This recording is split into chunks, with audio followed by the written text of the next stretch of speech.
ओम नमः शिवाय। भक्तों वैसे तो हर दिन और हर महीने का सनातन धर्म में महत्व होता है, लेकिन सावन मास का विशेष महत्व माना गया है। ये माना गया है कि इस महीने में भगवान शिव अपनी अर्धांगिनी देवी पार्वती के साथ धरती पर भ्रमण करने आते हैं और यहीं एक महीना रहते हैं। और जो भी व्यक्ति श्रद्धापूर्ण तरीके से उनकी पूजा करता है, आराधना करता है, तो उनकी मनोवांछित इच्छाएं पूरी हो जाती हैं। तो भक्ति और साधना का प्रतीक माना गया है सावन का महीना। और सावन के महीने में पड़ने वाले गुरुवार का भी बहुत खास महत्व है। माना जाता है कि सावन गुरुवार के दिन भगवान विष्णु की पूजा करने से उत्तम फल की प्राप्ति होती है।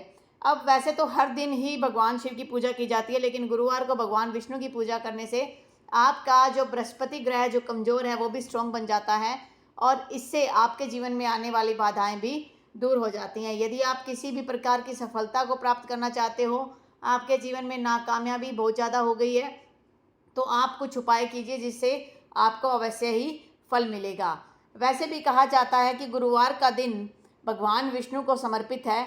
यदि आप भगवान विष्णु की पूजा सामान्य दिनों में भी करते हो तब भी आपको उचित फल प्राप्त होते हैं, लेकिन अगर सावन के महीने में करते हो तो आपकी मनोकामना शीघ्र पूरी हो जाती है और परेशानियों व दुखों से आपको मुक्ति मिल जाती है। तो गुरुवार के कुछ आसान से उपाय हैं। देखिए, पहले तो आप क्या कीजिए, भगवान विष्णु के साथ माता लक्ष्मी की विधि विधान से पूजा करें। पूजन में आपने गुड़ चने की दाल रखनी है और उसका आपने भोग लगाना है। इस उपाय को करने से आपके घर में जीवन में खुशियाँ आएंगी, सुख समृद्धि भी प्राप्त होगी।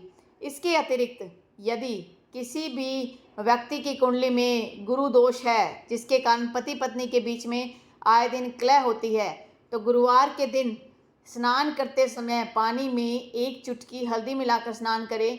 ऐसा करने से आपकी कुंडली का जो गुरु है वो मजबूत होगा और आपको शुभ फल प्राप्त करेगा, शुभ फल आपको प्रदान करेगा और तरक्की भी दिलाएगा।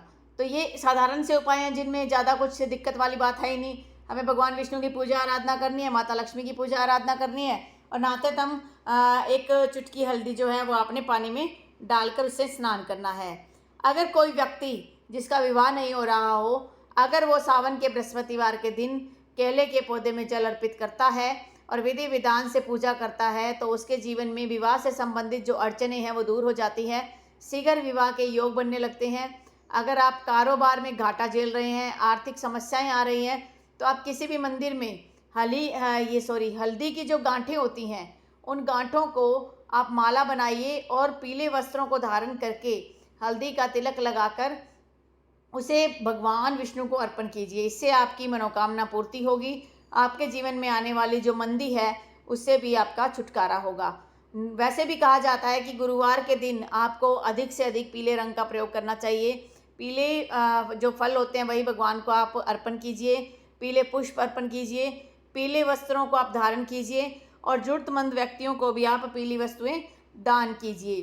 तो इस प्रकार से ये कुछ उपाय करके आप अपने जीवन में आने वाली समस्याओं से मुक्त हो सकते हैं। देखिए, उपाय करने में क्या जाता है, आप श्रद्धा से उपाय कीजिए, पूरे विश्वास के साथ उपाय कीजिए, आपको इन उपायों से निश्चित रूप से फल प्राप्त होंगे। जय श्री राम, जय भगवान विष्णु। ओम नमः शिवाय।